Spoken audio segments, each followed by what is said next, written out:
मोहतरमा बेनजीर भुट्टो ने जो वादे किए वो पूरे किए, और अब जब पाकिस्तान पीपल्स पार्टी को मौका मिलेगा इंशाअल्लाह ताला हम भी अपना वादा पूरा करेंगे। ये क्या बातें करते हैं कि इन्होंने पंजाब में ये कर दिया वो कर दिया, आप मुझे बताएं, क्या इन्होंने यहाँ रायवंड में मुफ्त इलाज का हुकूमत का कोई हॉस्पिटल आपको दिया है? दिल का तकलीफ होते हैं तो वो खुद लंदन भाग जाते हैं। मैंने उस वक्त भी कहा था न दूर जाने की जरूरत नहीं, कराची में हमने NICVD बना दिया है।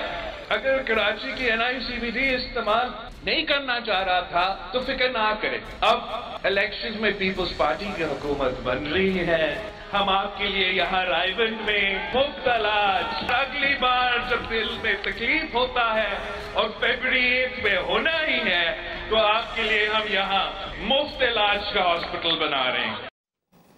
बिस्मिल्लाहिर्रहमानिर्रहीम, अस्सलाम वालेकुम नाज़रीन। इंतहाई मार्का, इंतखाबी मार्का जिसको हम कहते हैं वो करीब आ रहा है। पीपल्स पार्टी ने वज़ीर आज़म के उम्मीदवार के लिए बिलावल भुट्टो के नाम की मंजूरी दे दी है। बिलावल भुट्टो ने इस नामजदगी को कबूल करते हुए कहा है कि हम मिलकर गुर्बत, बेरोज़गारी और महंगाई को शिकस्त देंगे। आज पीपल्स पार्टी ने नून लीग के गढ़ रायवंड में जलसा भी किया जिसमें उन्होंने एक बार फिर ये वादे दोहराए। बिलावल भुट्टो ने यह कहा कि पीपल्स पार्टी 300 यूनिट बिजली फराहम देगी, मुफ्त म्यारी तालीम और सेहत की सहूलियात देंगे। बिलावल भुट्टो ने नवाज शरीफ पर तंज भी किया, कहा कि दिल की तकलीफ होती है तो ये खुद लंदन भाग जाते हैं।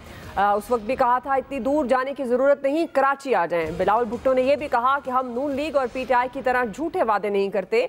दूसरी तरफ नाज़रीन, नून लीग नवाज शरीफ को प्राइम मिनिस्टर देखने की ख्वाहिशमंद है और भरपूर तैयारियों में है। शहबाज शरीफ ये कहते हैं कि अवाम की परेशानियों को ख़त्म करने की जामे मनसूबाबंदी कर ली गई है। नून लीग अवाम को रिलीफ दे सकती है। अवाम ने वादा खिलाफों और वादा निभाने वालों में वोट से फ़र्क दिखाना है। नाज़रीन, पीपल्स पार्टी और नून लीग दोनों अवाम से वादे भी कर रहे हैं और अपना अपना प्राइम मिनिस्टर लाने की कोशिश भी। ऐसे वक्त में जब बानी PTI जेल में है और उनकी इलेक्शन में वापसी के इम्कानात कम हैं तो असल मुकाबला नवाज शरीफ और बिलावल भुट्टो में होता नजर आता है। इन दोनों में से कौन प्राइम मिनिस्टर के लिए मजबूत उम्मीदवार हो सकता है या कोई सरप्राइज भी सामने आ सकता है? इसी मुनासबत से एक्सपर्ट का पहला बड़ा सवाल होगा, बिलावल बामुकाबला नवाज शरीफ, कौन होगा वजीर आजम का मजबूत उम्मीदवार? पैनल का तारुफ करवा दूं। प्रोग्राम में मेरे साथ मौजूद हैं अयाज खान साहब, आमिर इलियास राना साहब, फैसल हुसैन साहब, मोहम्मद इलियास साहब और नवीद हुसैन साहब। मैं आप सबको खुश आमदीद कहूँगी। नवीद साहब, मैं आपसे आगाज़ करूँगी। चूँकि जिस तरह मैंने जिक्र कर दिया बानी PTI के तो इम्कानात कम हैं, लेकिन अब बिलावल पहले तो बातें थी, अब जाहिर है वो अपनी पार्टी की तरफ से वज़ीर आज़म के उम्मीदवार हैं, नवाज शरीफ अपनी जमात की तरफ से वज़ीर आज़म के उम्मीदवार हैं। तो आपको क्या लगता है कौन मजबूत कैंडिडेट है प्राइम मिनिस्टरशिप के लिए, और क्या कोई बड़ा सरप्राइज आ सकता है कि इन दोनों के अलावा कोई और नाम? दुआ सबसे मजबूत उम्मीदवार प्राइम मिनिस्टर की कुर्सी के लिए वो होगा जो अवाम का नुमाइंदा होगा। अच्छा देखें, जमहूरियत में हम जमहूरियत की बात करते हैं तो जमहूरियत की एक सिंपल सी डेफिनेशन है, government of the people, for the people और बाय द पीपल। यानी जमहूर की हुकूमत, जमहूर के नुमाइंदों के जरिए हुकूमत और जमहूर के लिए हुकूमत। तो जमहूर के नुमाइंदे कौन होंगे? तो जमहूरियत में अब एक इंतखाब का सिलसिला होता है जहाँ पे अवाम अपने नुमाइंदे जो है वो मुंतखब करते हैं।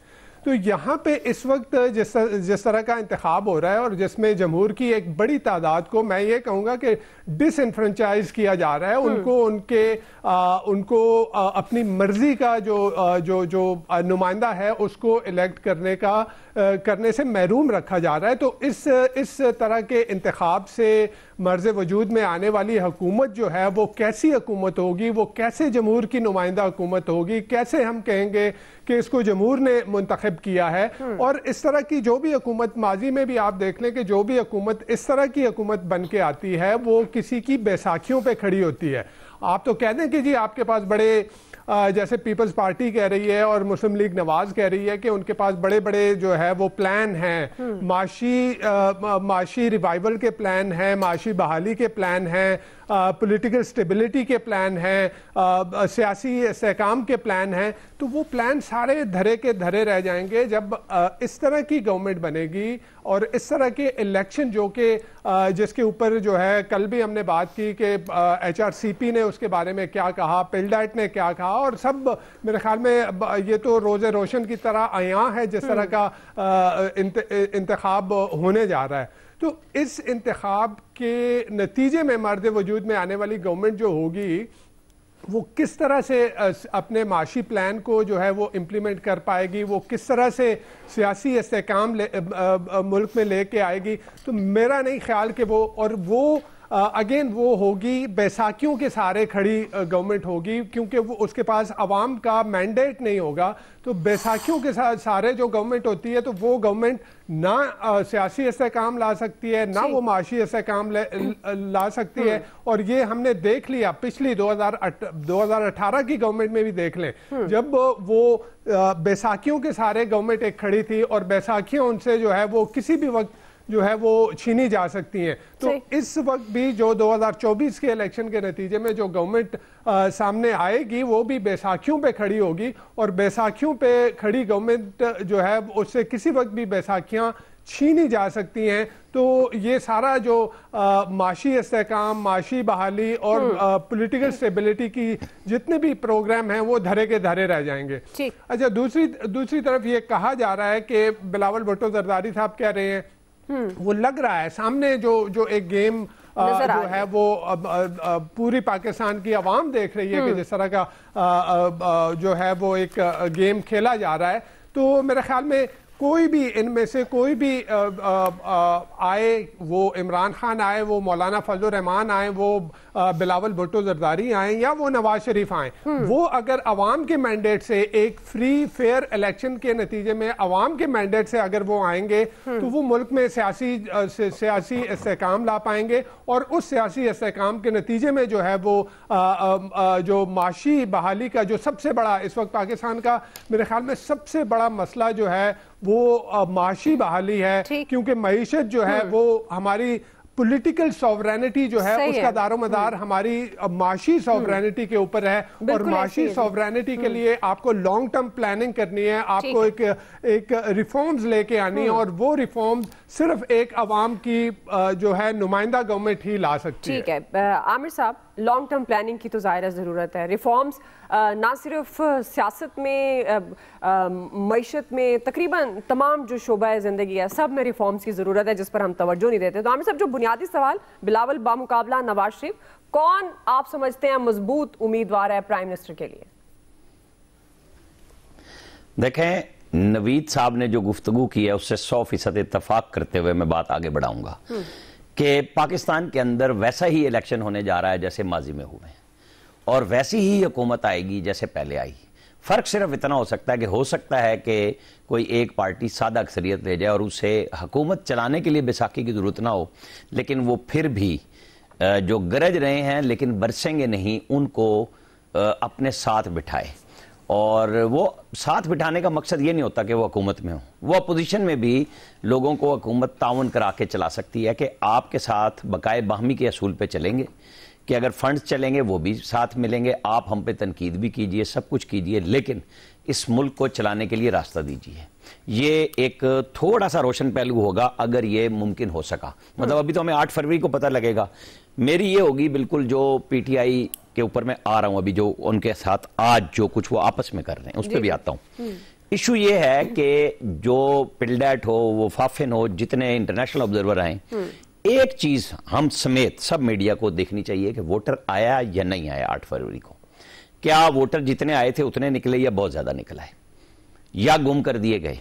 ये क्वेश्चन होगा एक सबसे बड़ा कि क्या वोटर निकला था या नहीं निकला था। वो जो नुमाइंदा हुकूमत की बात हो रही है, चाहे किसी के पास निशान है या नहीं है, बल्ले की बात हो रही है ना, अगर बल्ले का निशान होगा तब भी और नहीं होगा तब भी वो कहते हैं हम अंडर 19 के साथ भी लड़ जाएंगे, हमारे खंबे भी जीत जाएंगे। अब खंबे जीतने पे मैं पहले बात बता दूं आपको कि कुछ लोग खान साहब का नाम लेके ओकाड़ा समेत बाकी जगहों पे 2-2 करोड़ रुपए आज भी टिकट पे मांग रहे हैं कि आपको टिकट चाहिए, इतने पैसे दें, और पर्सनल पार्टी के अकाउंट में नहीं चाहिए, कैश चाहिए। ये चेक करा लें। ये वो लड़ाई है जो मैं आपको बता रहा हूं कि जैसे बैरिस्टर गौहर चेयरमैन हैं पार्टी के, और वो प्रेस कॉन्फ्रेंस करते हैं उस वक्त जब शेर अफजल मरवत अडियाला जेल के बाहर कहते हैं कि हमें चीफ जस्टिस पे एतमाद नहीं है और वो हमारे साथ बर्ताव कर रहे हैं और ये पार्टी की पॉलिसी है। उसके बाद वो आके वो अडियाला में बात करते हैं, ये अपने पार्टी सेक्रेटरिएट में बैरिस्टर गौहर कहते हैं कि हमें एतमाद है और हम ऐसी कोई बात नहीं कर रहे, हमारी ये पॉलिसी है कि हम साथ चलेंगे, अदलिया के बारे में हम बात नहीं कर रहे। वहीं बैरिस्टर गौहर आते हैं और वो ये आ जाते हैं शेर अफजल मरवत और वो कहते हैं जी नहीं, इसको पार्टी पॉलिसी बयान समझा जाए जो मैं दे रहा हूं कि हमें एतमाद नहीं है। ये है वो फिजा जिसमें पीटीआई जा रही है। जो मैं आपको नक्शा बताता हूं ना कि जो वकला के हाथ में चढ़ी है, यहाँ चैम्बर्स की लड़ाई होनी है। बिल्कुल मतलब पॉलिटिकल लोगों को साइड लाइन कर दिया गया है। ये बात पीटीआई के सियासी लोगों को, अब सियासी लोगों में मतलब जिसके कागज मंजूर हो गए हैं उसको इन्होंने मशकूक कर दिया शफकत महमूद को कि जी वो तो कामों की से पहले वो जो इमरान खान साहब पे हमला हुआ था वहां पे वजीराबाद में कि वो उसमें कामों की के बाद नजर ही नहीं आए थे और सिर्फ नजर आए तो कागज जमा कराए। ये पीटीआई की क्यादत का इम्तिहान है कि वो अपने जिन लोगों ने, जरूरी नहीं होता कि हर बंदा ही लड़ाई मार कुटाई झगड़े में आगे जाए, हर बंदे की अपनी अपनी ट्रेनिंग होती है, हिसाब होता है कि वो नहीं दंगे फसाद में आता। तो क्या ये बेहतर नहीं होगा कि एक बड़ी पॉलिटिकल पार्टी इस क्राइसिस में ना चली जाए जिसके अंदर उसकी मजीद तबाही हो जाएगी? उन्हें कुछ सोचना चाहिए, होश के नाखून लेने चाहिए। अब आप आ जाएं कि वजीर आजम के ऊपर जो बिलावल साहब कह रहे हैं, ये बिलावल का राइट है ना। मैं तो पहले दिन से कह रहा हूं कि जिस दिन उन्होंने कहा कि मैं लाहौर आ रहा हूं, इससे अच्छी बात क्या हो सकती है कि तमाम पॉलिटिकल लीडर्स, तमाम पॉलिटिकल जो पार्टीज हैं वो सब दूसरे सूबों में जाके इलेक्शन लड़ें, अपने कैंडिडेट्स लाएं ताकि एक हार्मनी भी बने। कोई पाबंदी थोड़ी है कि कोई सिंध में ना लड़े और कोई लाहौर में ना लड़े, कराची में ना लड़े, नहीं, ये होना चाहिए। अब वजीर आजम बनाने के लिए अगर तो पीपल्स पार्टी ने फैसला करना है कि उनके वोट आ गए तो उन्होंने एतमाद कर दिया है कि बिलावल भुट्टो उनके वजीर आजम है, ठीक है जी, खत्म होगी बात। अगर पीएमएलएन पे है तो वहां यह सवाल हो रहा है कि शहबाज शरीफ, जिनके बारे में बहुत सारे लोग कहते हैं कि जी वही होंगे वजीर आजम, लेकिन वो कहते हैं हमने चौथी दफा बरादर बुजुर्ग को बनाना है, यानी नवाज शरीफ को वजीर आजम बनाना है। मरियम नवाज कहती हैं वो भी एक पोटेंशियल कैंडिडेट होंगी। ये फैसला इन सब में करेंगे नवाज शरीफ। अगर उनके हाथ में हुआ कि वो जीत चुके हैं, वो प्रेसिडेंट बनना चाहेंगे, वो वजीर आजम बनना चाहेंगे, ये फैसला नवाज शरीफ करेंगे। पीपल्स पार्टी ने अपनी हद तक वो जो चूंकि बाप बेटे के दरमियान में रोजाना की गुफ्तगू शुरू हो गई थी वो आ गया था। पीटीआई का मैंने आपको हाल बयान कर दिया और JUIF वो ऐवान सदर पे हाथ रख चुकी है पहले से ही। वो कहते हैं ये तो है ही हमारा। तो ठीक है, फिर 8 फरवरी को सबका दंगल है, मैच है, उसको हमें देखना चाहिए। लेकिन हमें बहरहाल ये देखना होगा कि एक दिलचस्प बहस सुप्रीम कोर्ट में जारी है 5 साल की। वो हमारा सवाल नहीं है आज, लेकिन वो बिल्कुल वो बड़ी जबरदस्त इशू चल रहा है, उसके अंदर पॉइंट्स भी आ रहे हैं, वो हमें कल जरूर रखना चाहिए। कल हमारा प्रोग्राम नहीं है, शायद डिसीजन भी आ जाए, लेकिन वो भी एक तारीखी बहस हो रही है वहां पे कि ये किस तरीके से वो नाम लेते हैं ना कि जब आपकी पसंद का बंदा है तो आपका फैसला 62(1)(f) में दूसरा है और नापसंदीदा है तो दूसरा है। ये चीजें सुप्रीम कोर्ट ही क्लियर करेगी। आइंदा के लिए भी रास्ता उन्हें क्लियर करना होगा कि ये पसंद और नापसंद की बजाय आइन और कानून पे फैसले होने जी। अयाज साहब, ये तो सारे तमाम सियासी जमातों को हक है कि वो अपना कैंडिडेट जिसको भी वो वजीर आजम देखना चाहते हैं जीतने की सूरत में वो उसको नॉमिनेट कर सकते हैं। लेकिन आपके ख्याल में कौन, अब जैसे 2 नाम आ गए हमारे सामने, बिलावल अपनी जमात से होंगे और नवाज शरीफ साहब अपनी जमात से हो सकते हैं, तो कौन आप समझते हैं कि मजबूत, ज़ाहिर इन दोनों के दरमियान मुकाबला होने जा रहा है, तो इनमें से मजबूत कौन सा उम्मीदवार है? बिलावल का आप नवाज शरीफ से मुकाबला कैसे करा रही हैं? वजीर आजम जाहिर है उन्होंने भी वो कह रहे हैं। क्यों करा रही हैं? अब किस कैपेसिटी में करा रही हैं आप? वो देखें, वो पीपल्स पार्टी ने अनाउंस कर दिया उनकी CEC ने कि ये हमारे प्राइम मिनिस्टर का कैंडिडेट है। PMLN ने तो भी अनाउंस ही नहीं किया। वो कह जरूर रहे हैं कि जी कायद होंगे, चौथी बार वजीर आजम होंगे, मरियम भी कहती हैं, शहबाज शरीफ भी कहते हैं, राना सनाउल्लाह भी सारे कहते हैं, लेकिन उन्होंने ऑफिशियली अनाउंस नहीं किया अभी मेरे कायद को कि वो प्राइम मिनिस्टर होंगे। इसलिए पहले तो आपका यही मामला गड़बड़ हो गया, मानना ही नहीं बनता। अनऑफिशियली ज़ाहिर है नहीं, मैं मानता ही नहीं। आप मैं ऑफिशियल चीजें मानता हूँ। अच्छा, मैं अनऑफिशियल सर आज हम आपसे रिक्वेस्ट करते हैं अनऑफिशियल बात माने। वो कहते हैं कि हमारा शहबाज शरीफ साहब कई दफा कह चुके हैं कि हमारे वो 50 दफा कह दे। मेरे कायद ने 1 दफा भी कहा है कि मैं प्राइम मिनिस्टर बनने जा रहा हूँ, कहा है उन्होंने।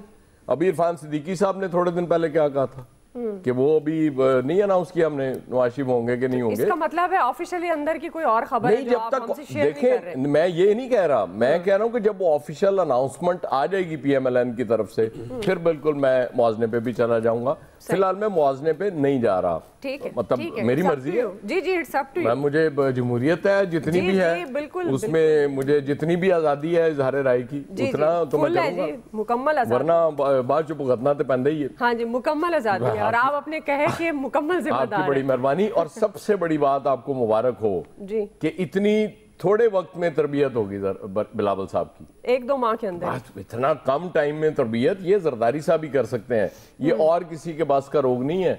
वो बिल्कुल मुझे ऐसे ही लगा जैसे वो साउथ अफ्रीका और इंडिया का टेस्ट मैच हुआ है जो 1.5 दिन में खत्म हो गया, उतनी जल्दी ही ये तरबियत होगी। इसलिए वो तो तैयार है प्राइम मिनिस्टरशिप के लिए और वो आपको मुल्क को आगे ले जाने के लिए। लेकिन एक बात मैं कहूंगा, जरदारी साहब ने ये कहा था कि हमने अभी फैसला करना है कि मैं होऊंगा या बिलावल होंगे। चले अपने खानदान में ही किया उन्होंने एक स्टेप आगे गए हैं जरदारी साहब। उन्होंने एक नौजवान को लेके आए हैं। मैं मतलब ये सवाल लोगों से पूछ रहा हूं कि क्या कायद भी ये हिम्मत करेंगे? मरियम को कर दें। मतलब बिलावल का अगर मुकाबला करना है तो मरियम हो सकती है उनके मुकाबले। आप चाहते हैं मरियम नवाज आए? नहीं, बिल्कुल आना चाहिए। मतलब आप ये कुर्बानी दे दें ना कि ठीक है चलें, खानदान से तो बाहर ये पार्टियां नहीं निकल सकती, भूल रहे हैं आप? मजबूरी है इनकी। हमजा शहबाज नहीं, वो तो मेरे छोटे कायद के इख्तियार में वो खत्म कर सकते हैं ना। इस तरह ना करें आप, मतलब खानदान में लड़ाई ना करा दीजिएगा। आपकी बड़ी मेहरबानी, बड़ी हामनी है इस वक्त उनमें जी। एक बात और है, बिलावल ने जलसे की तादाद को छोड़ दें या जो भी आज किया, उन्होंने जाती उम्रा में जाके किया, मेरे कायद के घर में जाके किया। आगाज बहुत अच्छा है। मतलब देखे ना, आपने एक हिम्मत और जुर्रत, सियासत और क्या है, आपने वहां जाके अनाउंस किया कि मैं लाहौर से लड़ रहा हूं इलेक्शन और ये यहां से मैं उसका आगाज कर रहा हूं। ये चीज मुझे पसंद आई आज बिलावल की। इसी तरह से अब मैं समझता हूं कि पीएमएलएन को भी अब जवाब देना चाहिए और पीपल्स पार्टी के और बाकी पार्टियों के घरों में जाके जलसे करने चाहिए। उनको बताना चाहिए कि हम भी, अभी तक माजरत के साथ मुझे पीएमएलएन की कोई तैयारी नहीं लग रही इलेक्शंस की। अभी तक वो मुझे लगता है किसी सोच में पड़ी हुई है पीएमएलएन, क्योंकि कायद भी वो बोलना शुरू हुए थे, उसके बाद खामोशी शुरू हो गई है, बड़ी तवील खामोशी होती जा रही है। वो शायद कुछ ऐसी नापसंदीदा बातें उनके मुंह से निकल गई जो कि उन्हें शायद समझाया गया और उसके बाद तबीयत भी खैर उनकी ठीक नहीं रही, अल्लाह सेहत दे। आजकल आपको पता है ना, वो वायरल बहुत फैली हुई है बीमारियां, बिल्कुल मौसम ऐसा है जी, मौसम ऐसा है। अब उसके बाद पीटीआई के तो हालात आपके सामने ही है। वो तो बेचारे बल्ले को तलाश करते फिर रहे हैं, बल्ला एक हाथ से दूसरे हाथ में जाता है, फिर पहले हाथ में चला जाता है। तो उनका तो अब चूंकि वो सुप्रीम कोर्ट चले गए हैं और जिस तरह से मुझे काजी साहब आज लग रहे थे कि बड़ी जल्दी में उन्होंने फैसला करना है, क्योंकि इलेक्शन, बिल्कुल ठीक बात है उनकी, तायात नाहली का अगर फैसला करना है तो इलेक्शन से बहुत पहले करना होगा ना, ताकि ये सारी एम्बिग्विटी खत्म हो जाए। तो मुझे इसी तरह से उम्मीद है कि वो पीटीआई का केस भी जल्द लगा के उनको बल्ला देना या ना देना वो फारिग कर देना चाहिए, क्योंकि इलेक्शन में टाइम रह गया अब थोड़ा। बाद में ये ना हो कि काजी साहब वो जो कहते हैं कि लोग कोई साजिश कर रहे हैं इलेक्शन डिले कराने की और मुल्क के खिलाफ साजिश हो रही है, वो फिर साजिश कहीं पक्की ना हो जाए। इसलिए इस तरफ भी सुप्रीम कोर्ट को ध्यान जरूर दे लेना। सही है जी। फैसल साहब, साजिशें तो फिर हर मोड़ पर होती भी हैं और होती हुई नजर भी आती हैं, लेकिन अब अयाज साहब तो कह रहे हैं कि ऑफिशियली अनाउंस नहीं किया नून लीग ने, लेकिन अनऑफिशियली तो हर प्लेटफॉर्म पे उन्होंने कहा है, और खासतौर पर प्रेसिडेंट हैं जी शहबाज शरीफ साहब, जो कह चुके हैं बारहा कि चौथी बार प्राइम मिनिस्टर नवाज शरीफ साहब होंगे। तो आपके ख्याल में बिलावल और नवाज शरीफ का मुकाबला प्राइम मिनिस्टरशिप के लिए तो कौन आपको लग रहा है स्ट्रॉन्ग कैंडिडेट? वैसे अपनी मालूमात के लिए पूछना चाह रहा हूँ कि तहरीक इंसाफ हिस्सा नहीं ले रही इलेक्शन में, मतलब 2 उम्मीदवार है तो उसका नाम नहीं पूछा आपने, वो हिस्सा नहीं ले रहे क्या, खत्म हो गया? जी नहीं, हिस्सा तो ले रहे हैं, लेकिन जाहिर है उनका कोई नाम नहीं आया ना। बानी पीटीआई के अभी इम्कानात कम है, उसके अलावा तो कोई नाम नहीं दे सकते अभी वो कि वो वजीर आजम होंगे पाकिस्तान तहरीक इंसाफ के। अब वो बैरिस्टर गौहर का नाम जैसे ही आएगा कि वो प्राइम मिनिस्टर होंगे तो डेफिनेट हम सवाल रखेंगे सर। अभी तो कोई नाम नहीं आया, ना ऑफिशियली ना अनऑफिशियली।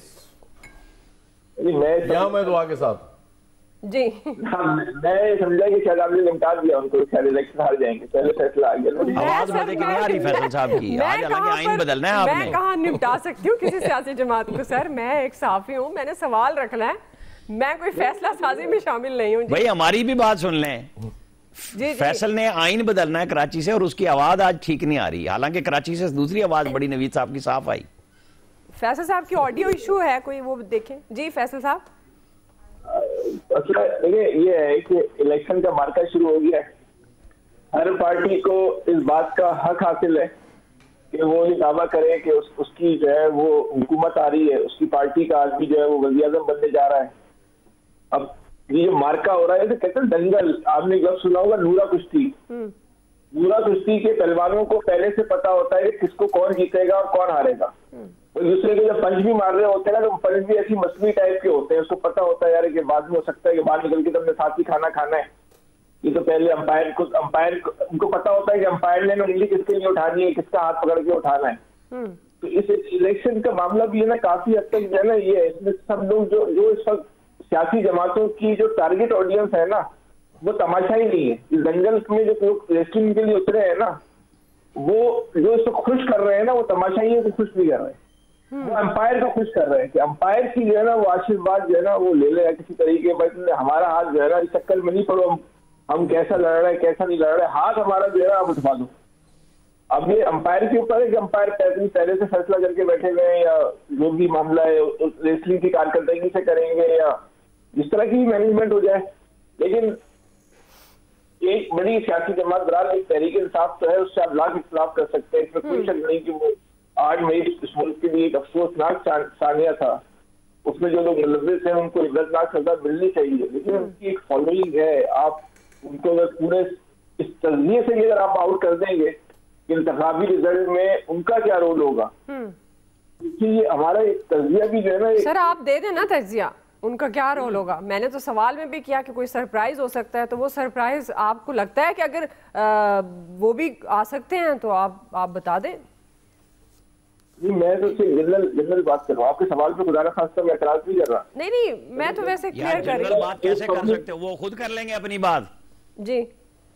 मैं पब्लिक ओपिनियन की बात कर रहा हूँ कि पब्लिक ओपिनियन जो है ना, उस पब्लिक ओपिनियन में तहरीक इंसाफ जो है ना डिस्कशन में हो सकता है कि इलेक्शन में जो है उसको एक सीट भी ना मिले, अब आप उसको जो है मुस्तरद कर दें।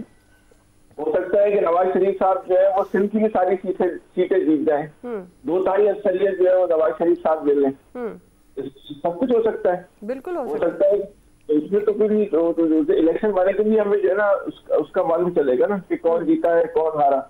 लेकिन इस वक्त जो पब्लिक ओपिनियन है वो कुछ और है। जो लोगों में डिबेट हो रही है ना, डिबेट के अंदर जो है ना वज़ीर आज़म के लिए जो नाम है ना बहुत मुख्तलिफ है।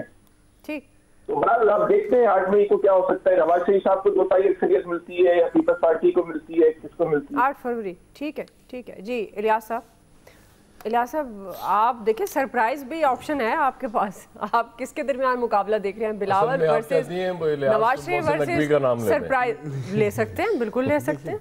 मोहसिन नकवी साहब तो अपना कह रहे हैं मेरी मुद्दत पूरी हो रही है, लेकिन देखिए अब क्या होता है कि इलेक्शन की डेट तो इस पे इत्तेफाक है अयाज साहब का और इलियास साहब का। बिल्कुल जी, जिस भाईचारा हमारा इस पे इत्तेफाक है, भाईचारा। जिस तरह काम पंजाब में हुए, पहले अगर इस तरह हुए होते तो बहुत ही अच्छा था। शहबाज शरीफ साहब ने किए, लेकिन इन्होंने आकर रिकॉर्ड तोड़ा। लेकिन बहरहाल ये देख लें, बिलावल इधर आकर बैठ गए हैं। जरदारी साहब को जाहिर है कोई उनको कोई खबर है कोई कि जी वो बिल्कुल मुकाबला करेंगे, और प्राइम मिनिस्टर इस वक्त आइंदा जो हो रहे हैं इंतखाबात उसमें पीपल्स पार्टी का होगा। और उनका कॉन्फिडेंस देखें, वो आके लाहौर में बैठे हैं और आके उनके हल्के से उन उम्मीदवार को किया जो उनके गीत गाया करता था, उनके साथ रहता था, उनके लिए करता था।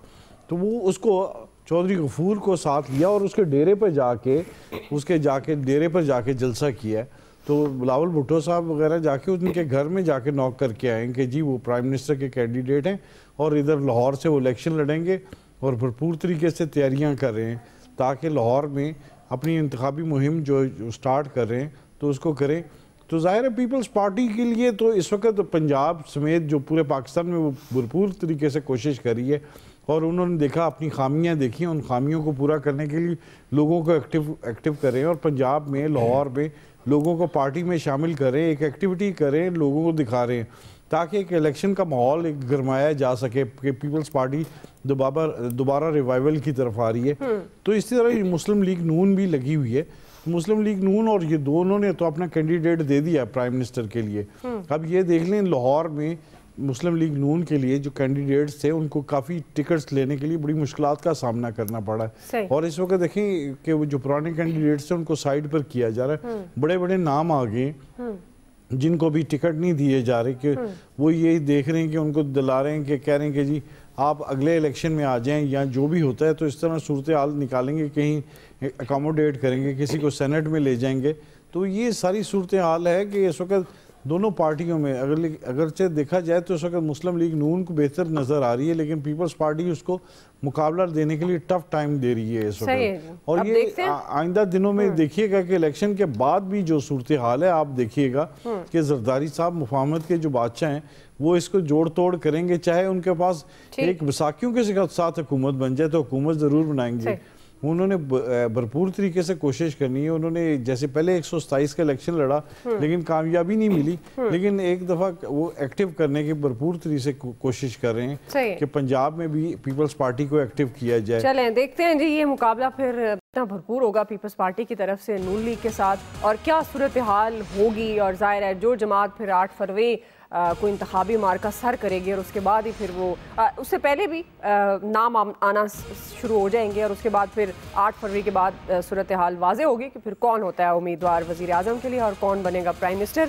बहरहाल जी ब्रेक लेते हैं, ब्रेक के बाद हम वापस आएंगे। हमारा दूसरा बड़ा सवाल, आइन में तब्दीली, MQM ने मनसूबा तैयार कर लिया है, मुल्की मसाइल का हल उन्होंने बताया है। हम सवाल ये रखेंगे कि आइन में तब्दीली की ज़रूरत है या तर्ज सियासत में, राय लेंगे ब्रेक के बाद।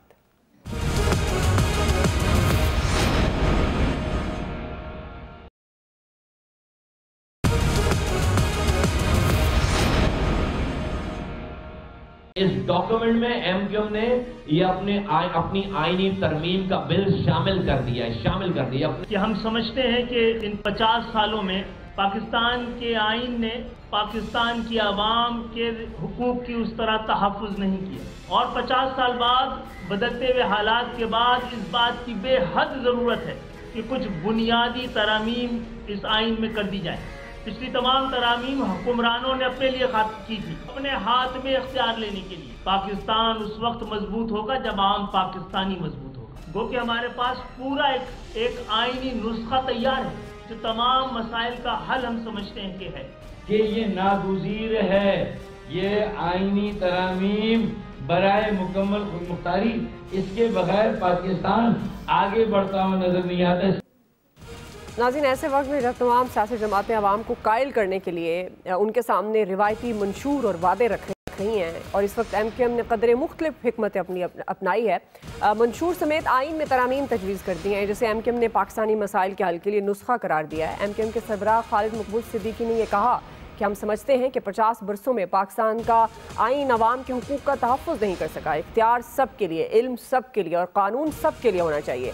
26वीं तरमीम पाकिस्तान के लिए है। सीनियर रहनुमा MQM फारूक सत्तार ने यह कहा कि हमारा मंशूर सबको यकसा नज़र से देखने का एक नया इमरानी मुआहदा है। इस मौके पर मुस्तफ़ा कमाल ने भी कहा कि पाकिस्तान को इस दलदल से निकालने का कोई और तरीका नहीं है, पाकिस्तान की रियासत बचाने के लिए आब हयात पीना पड़ेगा। नाज़रीन, MQM की ख्वाहिश और कोशिश अपनी जगह, लेकिन ये भी बात दुरुस्त है कि जब 18वीं तरमीम हुई थी तो भी यही कहा गया था कि इससे मसाइल हल होंगे, लेकिन अमली तौर पर आवाम के हालात बेहतर नहीं हुए। तो क्या किसी नई तरमीम से मसाइल का हल निकाला जा सकता है, या फिर मसला लीडर की अहलियत, सोच और तर्ज अमल का? फैसल साहब, मैं आपसे आगाज़ करूंगी। आपके ख्याल में जो मुस्तफ़ा कमाल ने कहा, MQM कह रही है आइन में तब्दीली, आपके ख्याल में मसाइल का हल है, ये वक्त की ज़रूरत है, या ये जो तर्ज सियासत है, लीडर की अहलियत है, सोच है हमारी, तर्ज अमल, ये मसला है?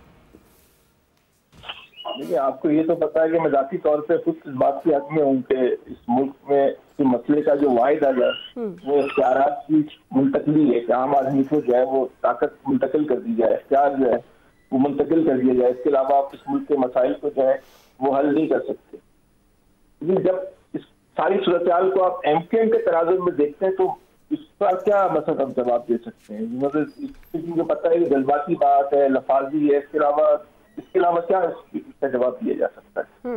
बात ये है कि जब आप ये कहते हैं कि हम ये काम करेंगे, भाई जब करेंगे जब बता देना ये काम हमने कर दिया, अभी तो आप पहले ये बताओ कि आपने 5 साल में क्या किया।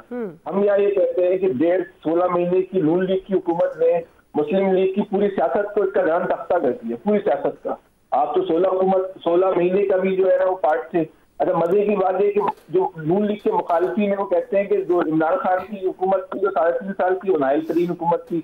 आप 3.5 साल की हुकूमत का भी पार्ट थे, आप तो 2 हुकूमतों की नाअहली का पार्ट थे, तो आपको तो 2 हुकूमतों की नाअहली का जो है ना वो हिसाब देना पड़ेगा। आप तो पहले ये बताएं कि इस 5 साल के अंदर आपने शहर को कौन सा मंसूबा दिया? कोई एक मंसूबा, एक मंसूबे का नाम दे, लफाजी ना करें, बेवकूफ ना बनाए शहर के लोगों को। शहर के लोगों को आप बेवकूफ बनाते भी हैं और बेवकूफ जो है वो समझते भी नहीं कि अब शहर के लोगों की शऊरी सतह जो है ना वो बहुत बुलंद हो गई। वो अब आपकी बातों में जो है वो आने वाले नहीं है। उनको आप किस्से कहानियां सुना के अगर आप समझते हैं कि आप उनको कायल कर लेंगे, तो मैं नहीं समझता कि शायद इसमें एमक्यूएम की मौजूदा लीडरशिप की ये कैपेसिटी है, ये सलाहियत है कि वो इसमें जो है वो कामयाब हो सकती है।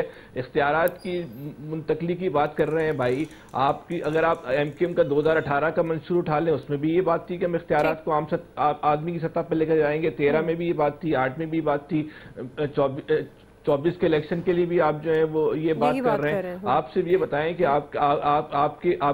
आपके जो कारकर्दगी है उस पर क्या है, इस कौम को आपने जो है पिछले 5 सालों में जो है वो क्या डिलीवर किया। जिस तरह नून लीग का सारा इन्हिसार एस्टेब्लिशमेंट के ऊपर है, आपका इन्हिसार भी जो है वो एस्टेब्लिशमेंट के ऊपर है कि वो आपको जितनी सीटें दे देगी आप उसको अपनी फतह आवाम की कामयाबी का जो है वो जश्न मनाना चाहते हैं। आपको भी पता है कि आपकी इस वक्त जो अपनी इस्तेदाद क्या है। सिर्फ ये मंसूर की जो इस तरह की जो बातें की जा रही हैं, शहर के लोगों की ख्वाहिश है कि इख्तियारात निचली सतह पर मुंतकिल होने चाहिए, तो उनके जज्बात से खेलने के अलावा और इसके अलावा उसमें कोई हकीकत नहीं। सही है आमिर साहब, अच्छी बात तो कोई भी नहीं है। ठीक है जी, अच्छी बात तो आमिर साहब कोई भी किसी भी वक्त कर सकता है, वो एमक्यूएम भी कर सकती है, कोई सियासी जमात भी। अब 62-63 का मामला ज़ेर बहस है अदालत में। जैसे फारूक सत्तार साहब कह रहे हैं कि आईनी तरमीम नागुज़ीर है, उसके बगैर पाकिस्तान आगे नहीं बढ़ सकता। तो बहुत सारी ऐसे आईनी मामलात हैं जिन पर वाकई बहस होनी चाहिए, जिनकी तरमीम भी होनी चाहिए। और आपके ख्याल में इससे क्या आप समझते हैं कि वो जो एक बहरानी कैफियत है हमारी सियासत में, हमारी लीडरशिप में, वो ख़त्म हो जाएगी, या आप समझते हैं कि ये मसला नहीं है, आइन बिल्कुल ठीक है लेकिन लीडर की अहलियत,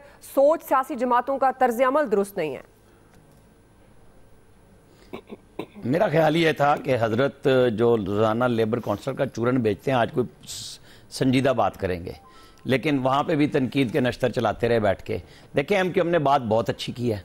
असूल ये है कि वो जिससे भी इंतखाबी इत्तेहाद करने जा रहे हैं उनसे ऐलान कराएं कि हम जीतते हैं और आईनी तरमीम कर सकते हैं, तो ये होनी चाहिए। यहाँ सिंध में बैठ के पीपल्स पार्टी को जनूबी पंजाब का दर्द बहुत उठता है। आप लिसानी बुनियादों पे किसी सूबे में कोई तकसीम ना करें, आप इंतज़ामी बुनियादों पर कीजिए। आप रेवेन्यूज़ को पाकिस्तान की बुनियाद पर शेयर कीजिए। हैदराबाद और कराची को सूबा बनाइए, सिंध के अंदर अलग एक बना दें, आप साउथ पंजाब बना दें, आप नॉर्थ पंजाब बना दें, बनाएं।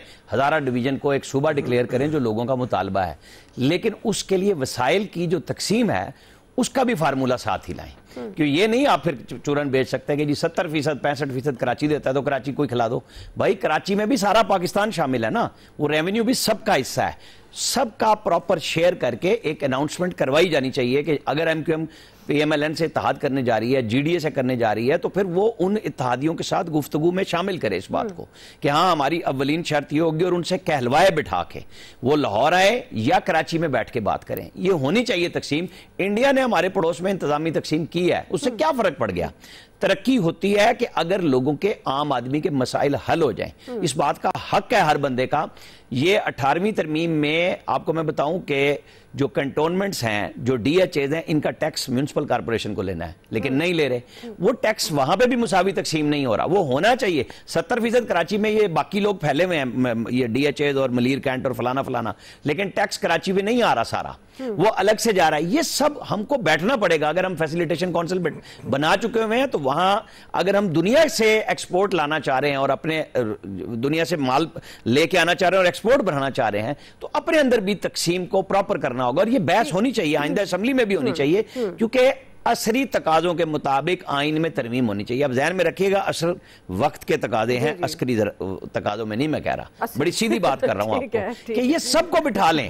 आपको अदलिया के अंदर, इख्तियारात के अंदर अगर इजाफी बात हो रही है कि वहां चीफ जस्टिस साहिबान ने अपनी मर्जी की, और आज अगर एक चीफ जस्टिस तकसीम पे राजी है और फौज ये कहती है कि हमें कोई मसला नहीं है, तो फिर ये सियासतदान, ब्यूरोक्रेसी और मीडिया, इनको भी ये चाहिए कि तामीरी बहस करें। ये हम हर रोज बहस करते हैं, लेकिन एक एमक्यूएम ने अच्छा टॉपिक दिया। मेरे ख्याल में आइंदा इलेक्शन मुहिम में जो अब चलने वाली है, इसके अंदर इस पे बात होनी चाहिए कि हर जिले, हर शहर को उसकी जो जरूरियात हैं उसके मुताबिक तकसीम में पैसे मिलने चाहिए।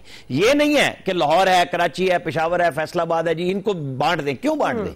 मेरा शहर भक्खर है और अगर कोई मटियारी में बैठा हुआ है या कोई थरपारकर में बैठा हुआ है, वो कहीं बैठा हुआ है, केपी में बैठा है, बलोचिस्तान के अंदर बैठा है, जाफराबाद के लोगों को अगर हर साल सैलाब मिल जाता है और उनका सिंध का पानी इधर आता है और उनके लोग चीखते हैं कि जी वहां बंद नहीं बनते, तो ये वो चीजें हैं जो हर इलाके से आवाज आनी चाहिए कि जी इस पाकिस्तान को बनाने के लिए अगर आप बाहर से बात कर रहे हैं तो अंदर भी तो बहस कीजिए और बात करें और मसले का हल बनाएं। ठीक जी, आया साहब। देखिए ये बड़ी अच्छी बात है, लेकिन प्रॉब्लम वही है, एमकेएम के जहन में सिर्फ कराची होगा जब वो ये बात कर रहे हैं। ये किसी जो बड़ी पॉलिटिकल पार्टी है जैसे पीएमएलएन है, पीपल्स पार्टी है, पीटीआई है, इनको इस चीज पे जब तक ये सीरियस नहीं होंगी, मसला क्या है, ये निचली सतह तक क्यों नहीं आ पाते इख्तियारात, ये सबसे बड़ा मसला इसमें मेंबर ऑफ पार्लियामेंट्स हैं, जो एमएनए है, सेनेटर है, एमपीए है, क्योंकि वो आज भी ये समझता है कि मैंने गलियां ही ठीक करानी है, मैंने सड़क ही ठीक करानी है, मैंने कोई बिल्डिंग ही बनवानी है अपने इलाके में। वो ये अपना इख्तियार सरेंडर करने के लिए तैयार नहीं है, क्योंकि जाहिर है ये लॉ मेकर्स तो है नहीं हमारे यहाँ, और लॉ मेकिंग जिस तरह की होती है वो सब आपके सामने है। ये और ये भी हकीकत है कि जब तक आप उसको निचली सतह तक मुंतकिल नहीं करेंगे, मामला ठीक नहीं हो सकते। देखिए जितने कम्युनिटी लेवल पे होता है ना, एक मोहल्ले वाले अगर तय कर लेंगे नहीं हमने इसको साफ करना है, इसको गंदा नहीं रहने देना, तो मोहल्ला साफ हो जाता है। तो इसी तरह वो 2-4 और मोहल्ले साथ में लाके करते करते वो कम्युनिटी एक पूरे शहर तक ले जाती है, शहर से दूसरे शहरों में फैलती चीज फिर एक सूबे तक चली जाती है। ये नहीं हो सकता कि ऊपर से चीज आके नीचे तक हो जाए, ये कभी कहीं होता ही नहीं है। और ये भी फैक्ट है, दुनिया में आप कहीं भी चले जाएं, इवन अमेरिका है, वहां किसी स्टेट में तो आपको लग रहा होगा कि यार ये तो कमाल स्टेट है, जदीद गाड़ियां होंगी उनकी पुलिस के पास भी, क्योंकि वहां रेवेन्यू ज्यादा है जी। तो ये नहीं हो सकता कि हर शहर पाकिस्तान का कराची या लाहौर जैसा तरक्की याफ्ता हो जाए। ये भी अपनी जगह एक हकीकत है, लेकिन इसका ये मतलब नहीं कि वो मुल्तान या सखर या भक्कर इतने खराब हों के पता लगे जी वो 19वीं सदी के कोई शहर है और ये कोई 21वीं सदी के या पता नहीं 22वीं सदी के। इस तरह नहीं होना चाहिए। और ये बिल्कुल फैसल की बात ठीक है, जब तक इख्तियारात उस सतह तक नहीं जाएंगे इसका कोई फायदा नहीं होगा। और एमकेएम मतलब बातें, वो फैसल की बात ठीक है भाई, आप पूरे 5 साल इक्तदार में रहे, तो पहले पीटीआई के साथ रहे, फिर पीडीएम के साथ रहे, आपने क्या किया उस शहर के लिए? बातें करते हैं और सबको पैसा चाहिए कि हमें दे दें चाहे हम वो लेके कोई काम वाम कर सके, इससे ज्यादा कुछ नहीं। नाज़रीन ब्रेक से वापस आएंगे, नवीद साहब, इलियास साहब का टेक लेंगे, हमारे साथ रहिएगा।